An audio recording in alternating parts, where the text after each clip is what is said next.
Hello and welcome to Africa Today. I am Mike Okwoche. Most Africans would have suffered at least one type of many vector-borne diseases in their lifetime. Unfortunately, even though scientists have developed nuclear bombs that can wipe off a whole city in no time, they are still struggling to tackle the menace that small insects can cause.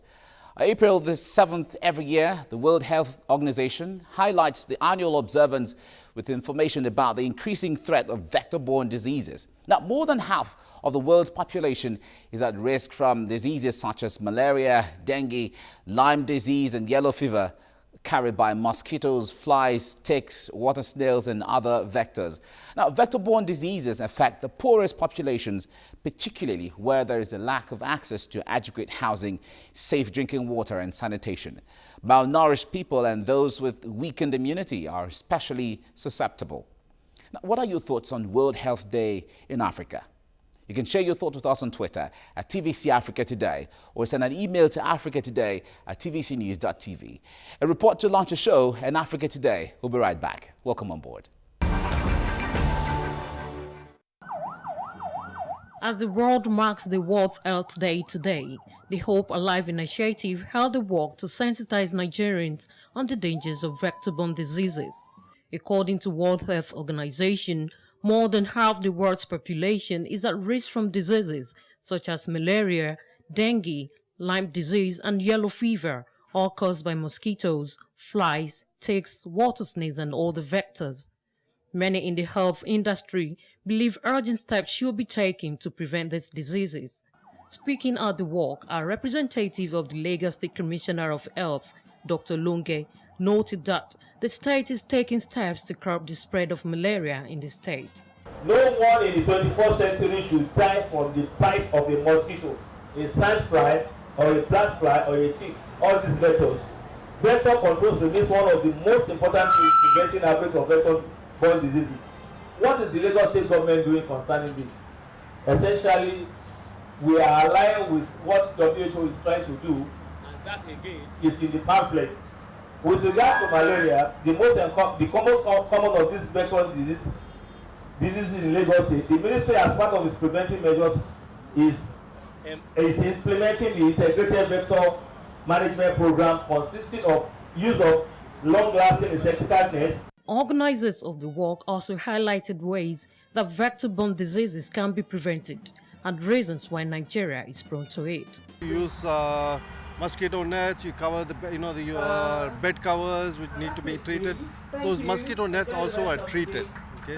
You ensure there is no stagnant water, you don't have waste tires lying around your house. You make sure that you have window screens on your windows in the house. Basically keep the surroundings where you live. Amina Hamid, Africa Today. Thanks for staying with us. Now, more than 1 billion people are infected and more than 1 million die from vector-borne diseases every year. World Health Organization says the diseases are entirely preventable with the right measure. Today on the show, we'll be looking at what the vector-borne diseases is all about and how best to prevent it. With me in the studio, we have Dr. Luther King Fashun, Technical and Policy Leader of the Wellbeing Foundation Africa. It's good to have you in our studio. Welcome to Africa Today. Thanks a lot.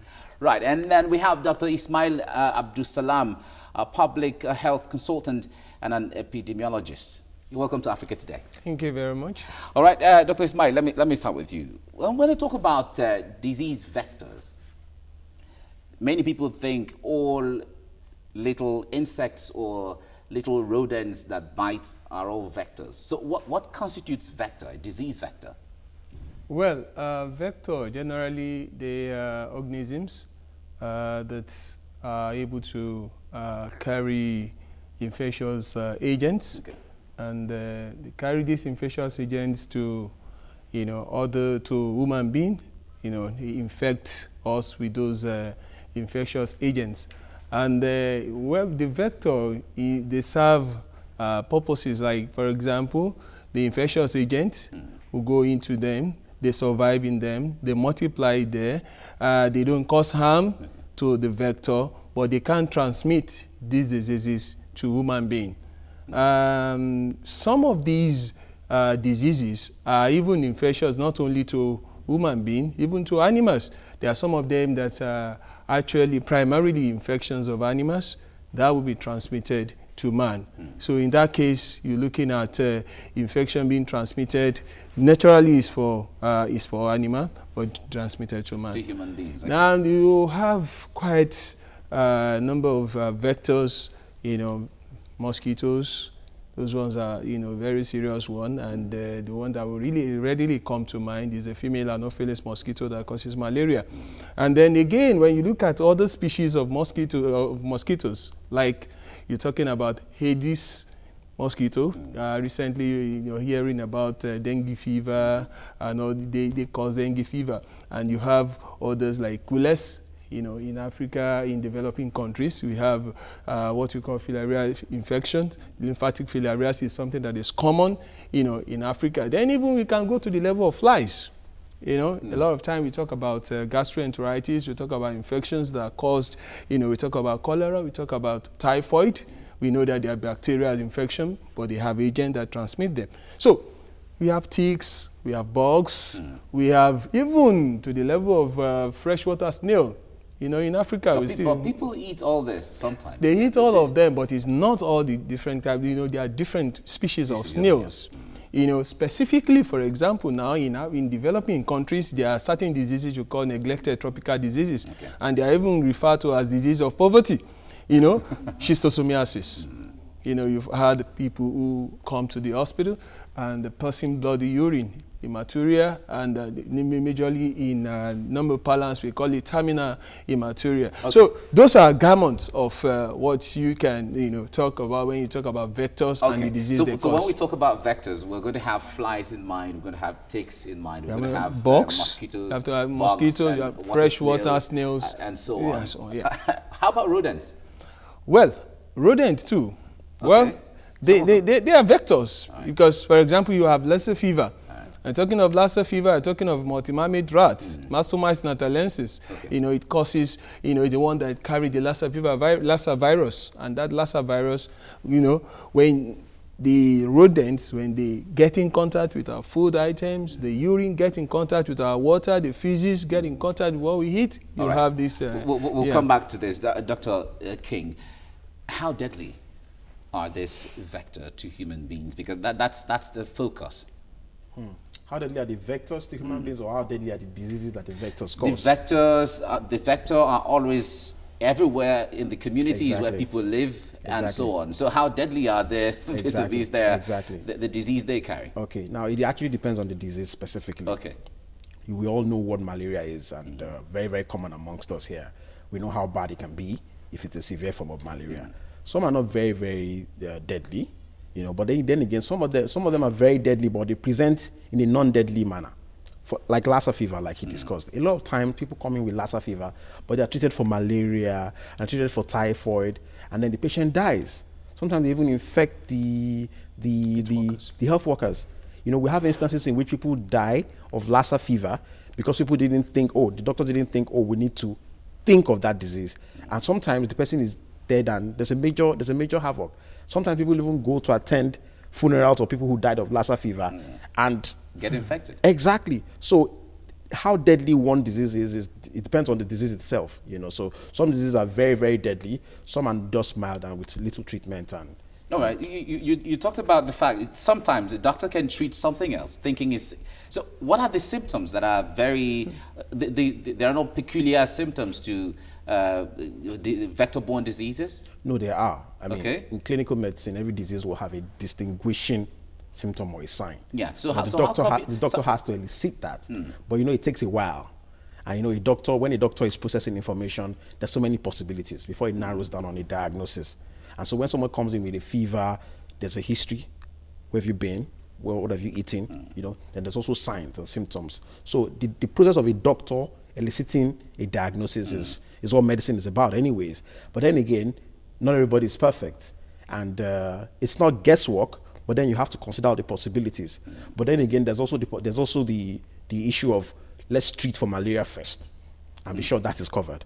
And then we'll follow up on all that. So sometimes there are cases of misdiagnosis whereby the doctor missed it was treated for something else and the patient died. Even Ebola that happened recently in West Africa. So people just, sometimes it happens, but most times, I mean, medicine has gotten to that level in which, for the most part, doctors catch it and they treat appropriately. No, I see. But what are the common ways these vectors transmit these diseases from to people, let's say? Well, before I go to that, I just want to have a little contribution to what you have said now. You see, what happened is that some of those deadly diseases caused by vectors, like Lassa fever, like dengue fever, like Ebola, he has talked about, they initially present with non-specific symptoms. Symptoms that are even symptoms somebody that have malaria will present with. You know, muscle pain, headache, sore throat. They are normal symptoms. Anyone can come. You say, no, where this likely to be malaria. So high index of suspicion is needed, you know, in order to make the diagnosis. But it is a very difficult one, because very, very difficult. By the time you think of the diagnosis, patient is already presenting with symptoms, late symptoms of that particular disease, like vomiting blood, passing blood per rectum, becoming very difficult. And by that time, you know, that is why it's very difficult with those diseases. Like the issue of Ebola he has mentioned, we're talking about almost 65% case fatality rate. That is, the 65% of people who are infected in Guinea have died already. You know, very, very high. But now that they have the epidemics, because a case of Ebola is an epidemic, a case of Lassa fever is an epidemic. Unlike malaria, is endemic with us. You know, it's endemic, but at the same time, it causes abortion also, because mostly children and women are affected. Well, I think I'm quite interested when you talk about women and children. When these things come up, why does it affect more of women and children than maybe men? Well, you see, when you look at the children, they are highly vulnerable. The immunity is very low. Even though we are in an area of high, transmission level, or stable, what we call stable transmission for malaria, but at the early level, the immunity, especially the under 5, are severely affected. Okay. All right, we'll come back to this. Now, we asked earlier on the show what your takes are on World Health Day. And here are some responses we're getting already from some of the responses on Twitter. We have Erasmus Muin says, today aims to enlighten the society, youth inclusive, to fight against vector-borne diseases. We have this tweet from Greenpeace. He said, natural food diversity ensures a healthy lifestyle. And Well-Being Africa says we must continue the promotion and use of insecticide-treated nets for the most impactful progress. And we have This Generation says the most deadly vector-borne diseases, malaria, caused an estimated 660,000 deaths in 2010. And we have Esther Climate says, as the world reflects on the health of all humanity, mosquitoes, flies, ticks and bugs may be a threat to your life and to your health. And then we have Mobojini says the greatest wealth is health. Wishing you all a happy World Health Day, and we also wish you the same as well. Now, World Health Organization says in the past 2 decades, many vector-borne diseases have re-emerged or spread to new parts of the world. Mosquito-borne dengue is now found in 100 countries, putting more than 2.5 billion people, over 40% of the world's population, at risk. We'll go on a short break, and Africa Today continues. Stay with us.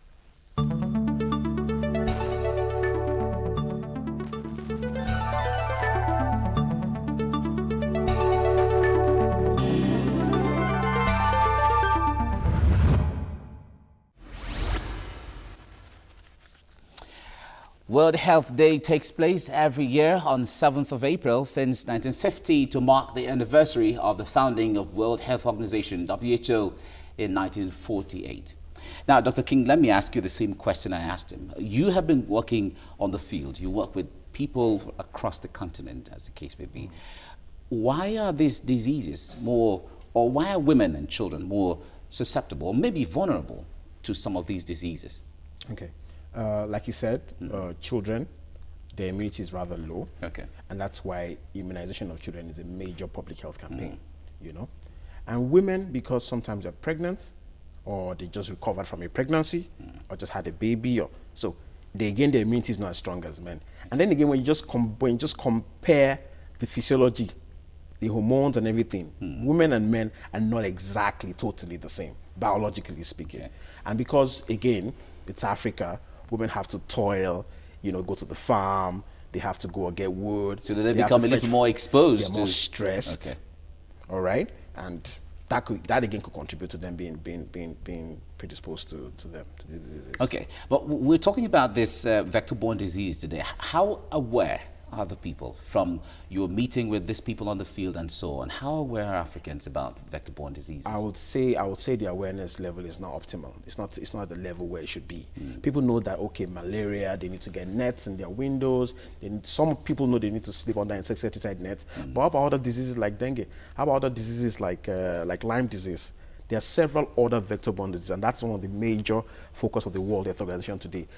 We know you know about malaria and a few others, but you need to know a lot more. And then again, it's an age where people travel more. It's a more globalized world. People need to travel from London to New York to catch up meetings. And so the World Health Organization is saying, look, apart from people knowing or being aware of these vector-borne diseases, we also need to put an emphasis on travel.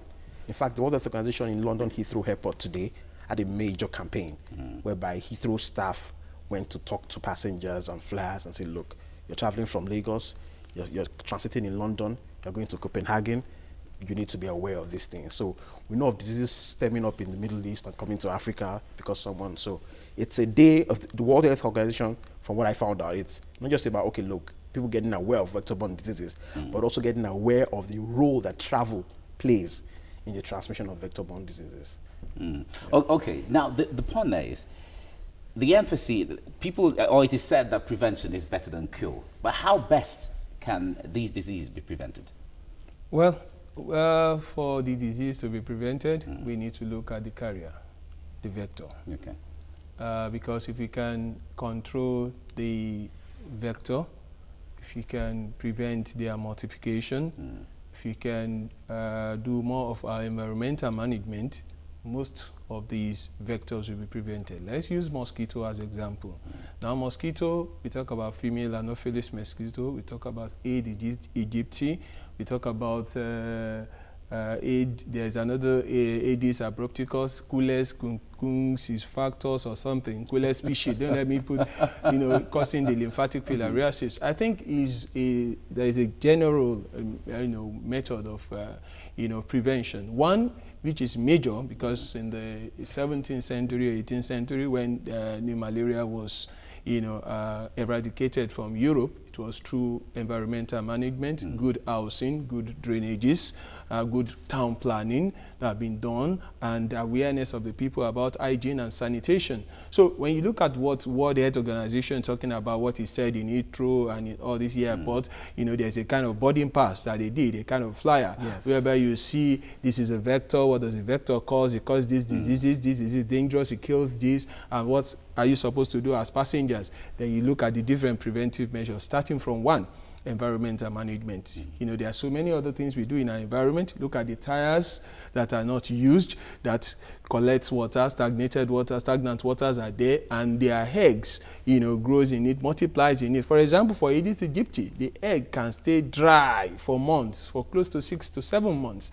And when you just put water in there, it just hatches into larvae and then later into the adult, and it can cause a lot of havoc. So others are like, all these, even flower pots that we use that, contains water. And then, for the houses, the window, window screen is used, sleeping under mosquito, insecticide treated net, and also using insect repellent. There are so many other measures that we can talk about. Some of them are, biological too. Some of them are genetic, that they have been used, in developed countries. And we are trying it here also. All right, Dr. King, I'd like to ask you this question. What are the challenges facing healthcare in Africa? Sometimes when the statistics are brought, it's quite endemic in Africa, some of these diseases, more than other continents. The challenges of healthcare in Africa, that's a very, very important question. As broad as it is, very, very important. There are multiple factors. In sub-Saharan Africa. Education is one of it. Education is crucial. I was in a meeting in Enugu, and the federal minister, Professor Chiku, said, I'm the Minister of Health, but I'm telling everybody here that education is the most important thing. Basic awareness. When people don't know, they don't know. People need to know that if they do this and that, it prevents them from having this and that disease. Awareness, general awareness about diseases and health is crucial. That's the first thing. The second thing is infrastructure. We need good hospitals. We need good facilities for people to work with. A doctor has the knowledge, he wants to treat, but then he doesn't have electricity.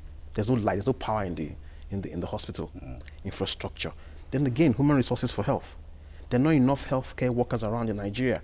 There might be a lot in Lagos, but there are not enough in other parts of the country. Spread is not yes. there. We need more midwives in other parts of Nigeria. We need more community health extension workers. We need more doctors. We need more obstetricians in other parts of Nigeria. So you need... We're talking about Africa. It's even in Africa. In Africa, it's like that. So the problems of healthcare in Africa, they're very varied. But what I believe is when organizations and people and individuals and countries, everybody takes a particular portfolio to work on. I can take a look. The World Bank is working with a state government in Nigeria to do this. So we're going to make sure we scale up the number of midwives that are available. So they're working in the field of human resources for health. Somebody else comes and says, okay, look, we got a grant from this person to build more healthcare facilities. When we take it one step at a time, you don't need to do too many things. You don't need to do everything. But the ones you pick to do, do it very well. To the end. So healthcare in Africa is a major... People have been studying healthcare in Africa for decades. And there's so many problems associated with it. But it's, the solutions are in specific streams of work. People should focus on their streams of work and deliver with high performance on those streams. That's the issue. Okay. Can one vaccinate against vector-borne diseases? Is it possible? Yes, there are some vector-borne diseases that you can vaccinate against. Okay. Yellow fever vaccine, very, very common. And you know when you want to travel, your international certificate of vaccination. And it's even recommended by that's where the name comes from. But the real name is International Certificate of Vaccination. Of course. So, you know, that is one. And then you have dengue to some extent, because dengue have 4 serotypes. Okay. And each of these 4 serotypes, when you have infection with one, the antibody produced against it will not really confer adequate protection for you if you contact another antigen. You understand? So that one is still, you know, see comme ça, or what would I call it? So it's not very clear but for yellow fever, you have yellow fever vaccine. Lassa fever, you don't have vaccine for that. So to some extent, you have some of these vector-borne diseases that you can vaccinate against, but not even all of them.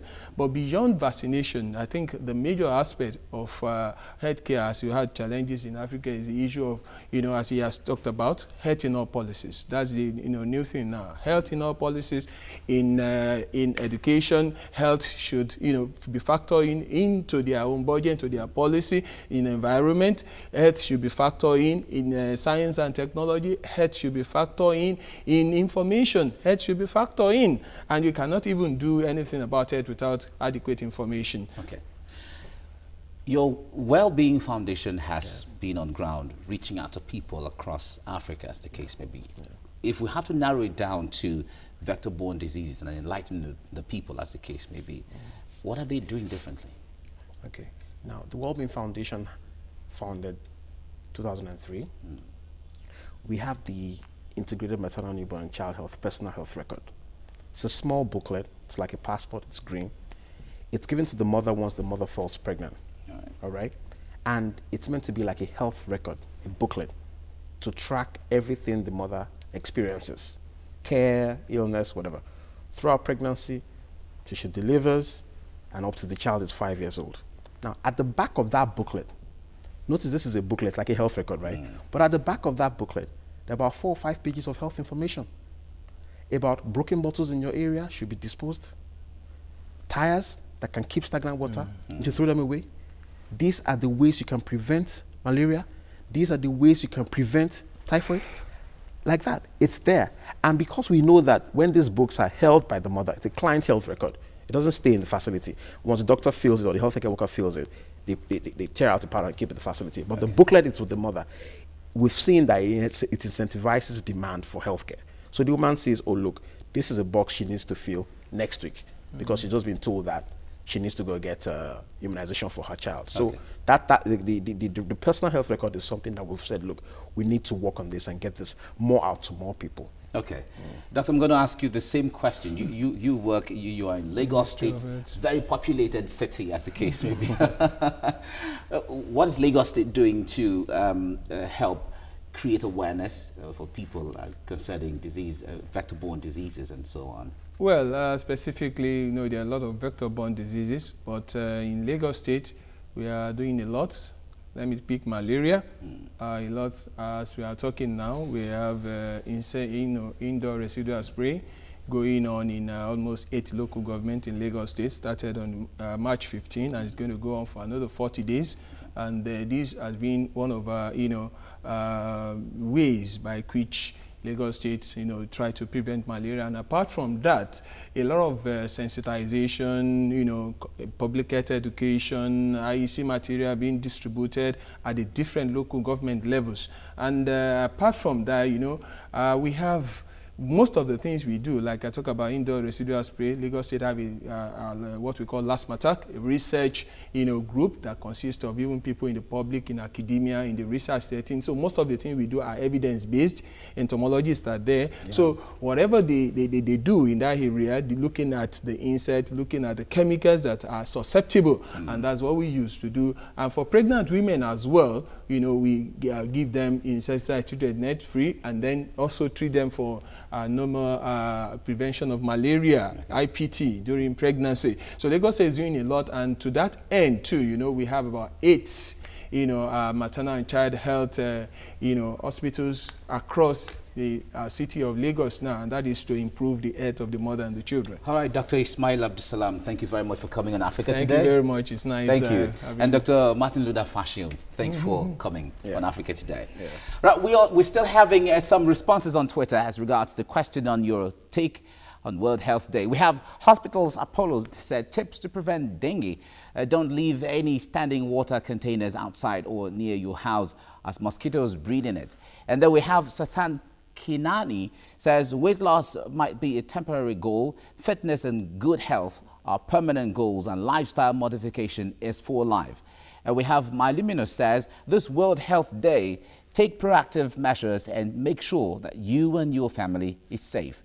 And Mobogini again says take care of your body. It's the only place you have to live in. And we have Ashawn says it's World Health Day today. Health is not just the absence of disease, but a complete state of physical, social, and mental well-being. And we have Gonzo Allstate says, Happy World Health Day. Take the opportunity today to put yourself and the things you value most in good hands. And we wish you the same as well. Now, stopping diseases from spreading is a collective responsibility. It's not just community awareness that makes a difference. It's supporting the health workers and volunteers caught up in the crisis so their work on the ground can be effective. And meanwhile, these vector-borne diseases are often preventable by simple measures that include sleeping under bed nets, wearing long-sleeve shirts and trousers, and using insect repellent rather. And despite how inexpensive prevention measures are, these diseases disproportionately impact the world's poorest people. And that's our show for today. Don't forget to watch episodes of the show on youtube.com/TVC Africa Today. And until we come your way again, I am Mike Okwoche. And remember, this is Africa. Bye for now.